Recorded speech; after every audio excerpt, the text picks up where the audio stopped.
Ұстаздық ету уақыт ұту емес, өзгенің уақытын аямау, өзіңнің уақытыңды аямау деген ұлағатқа айналған ұғым бар. Расында да, педагог адам тәрбиешісі, кез келген жанның тағдыр талайына жазыла бермейтін ерекше мамандық. Ұстаз жолы, ғибратты жол. Ұстаздықтың ұлы жолында қажырлы қызмет қылған адам ғана биік белесті бағындыра алады. Бұл тұрғыда еңбегі ерен, өмірі өнеге Әбжан Құршанұлының өскелең ұрпақты өресі жоғары азамат қылып тәрбиелеп, ізденіспен талапқа негізделген мәртебелі мамандықтың абыройын арттыруға қосқан үлесі қазақ ғылымының дамуына сіңірген еңбегі ауқымда. Түбі бір туысқан халықтардың арасындағы ынтымақтастықтың одан әрмен нығаюына атсалысып, түркі тілдерін зерделеуге елеулі үлес қосқан сондай азаматтардың бірі Әбжан Құршанұлы еді. Бұл есім берісі қазаққа, арысы әлем түркітанушыларына кеңінен таныс есім. Әбжан Құршанұлы зерттеушілік мол түйсігі мен қарымды қаламгерлігінің арқасында төл тарихымыздың тереңіндегі орта ғасыр ескерткіштерін, бір қатар түркі жұртына ортақ мұраларды ғылым айналымға енгізіп, көпшілікке қайта қауыштырды. Әбжан Құршанұлы ұстаздықпен қатар қазақ тілінің тарихында ескі түркі жазба мұраларына қалам тартып, халық тілінің інжу маржандарын терген ғалымдардың бірі һәм бірегейі. Оның зерттеген еңбектері негізінен тіл тарихы, көне түркі тілдері мен ежелгі қыпшақ жазба ескерткіштері мәселелеріне арналып, аталған ғылым саласының көкжиегінің кеңеюіне зор ықпал етті. Соны серпін берді. Көне жазба ескерткіштердің тарихын, ана тіліміздің тарихи мәселелерін зерттеудегі, қыпшақтану ғылымын дамытудағы және түркі халықтарының көрнекті ғалымдары мен ақындарының шығармаларын тәржімалаудағы ғалым Әбжан Құршанұлының ерен еңбектерін айрықша құрметтеп, есімін зор мақтанышпен айта аламыз. Ғалым есімі белгілі түрколог, орта түркі және қыпшақ тілдерінің білгір маманы ретінде бүкіл түркі халықтарына кеңінен мәлім. Әбжан Құршанұлы түркітануға қатысты тырнақалды еңбегін білім мен ғылымның қара шаңырағы Қазақ ұлттық университетінің қабырғасында оқып жүріп-ақ бастаған болатын. Оқу орнын 1953 жылы үздік бағамен тәмамдаған ол, қазіргі Ұлттық ғылым академиясының аспирантурасына қабылданып, көрнекті ғалым Нығмет Сауранбаевтың жетекшілігімен Кодекс Куманикс тілінде септік тұлғалары мен мағыналары тақырыбында кандидаттық, 13-14 ғасырлардағы көне қыпшақ ескерткіштерінің тілі тақырыбында докторлық диссертацияларын табысты қорғады. Орта түркі және қыпшақ тілдерін зерделеу соңғы жылдары қарқынды түрде дамып келеді. Бұл іске түркі тілдес мемлекеттерден шыққан ғалымдардың сіңірген еңбегі мен атқарған ісі айтарлықтай зор. Міне, сондай танымал ғалымдардың бірі Әбжан Құршанұлы. Оның іргелі зерттеу еңбектері осы саланың дамуына елеулі ықпал етті.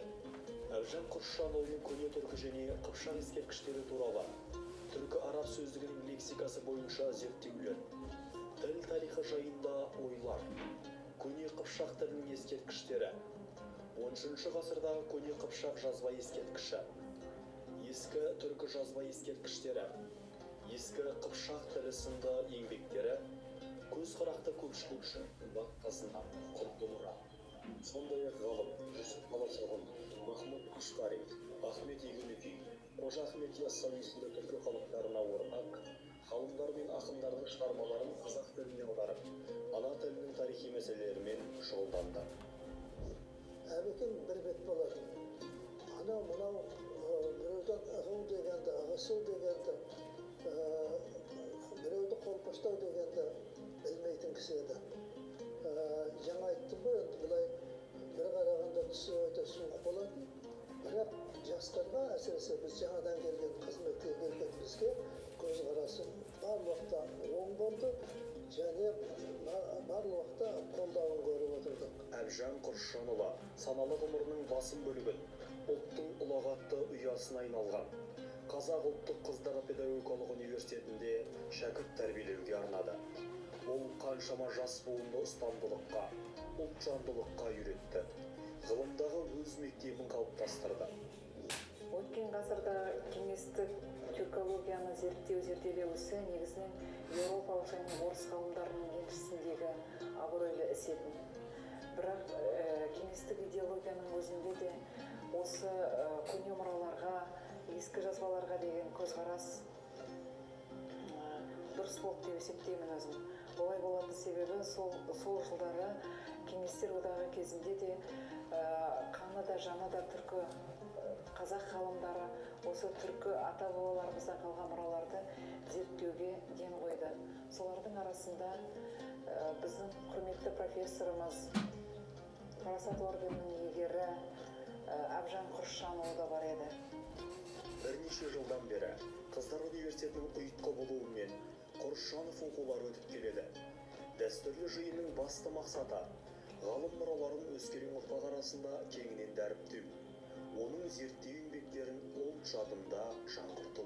Әбжан Құршанұлы біздің университетімізде 20 жылдай өмірінің соңына дейін қызмет етті, қатар қызмет етті, шәкірт болдық ол кісіге. Сол Әбжан Құршанұлының еңбегін насихаттау мақсатында университетімізде әрбір 5 жыл сайын үлкен осындай халықаралық дәрежедегі конференция және әр жыл сайын білімгерлердің, студенттер, магистрант, докторанттардың арасында халықаралық кіші конференция өткізіліп келеді.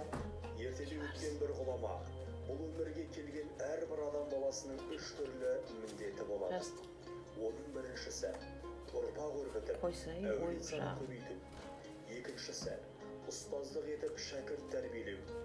Үшіншісі білім жинап, халқына қызмет ету деп ғибратты сөз қалдырып кетсе керек.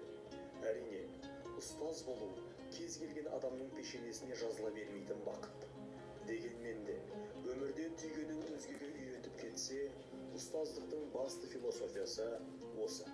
Бұл тұрғыдан алғанда Әбжан Құршанұлы азаматтық парызын абыроймен орындаған жан деп ой түюге болады. Ол ұрпақ өсірді, ол жас буынды тәрбиеледі, ол тіл тарихының ақтаңдақтарын ашты.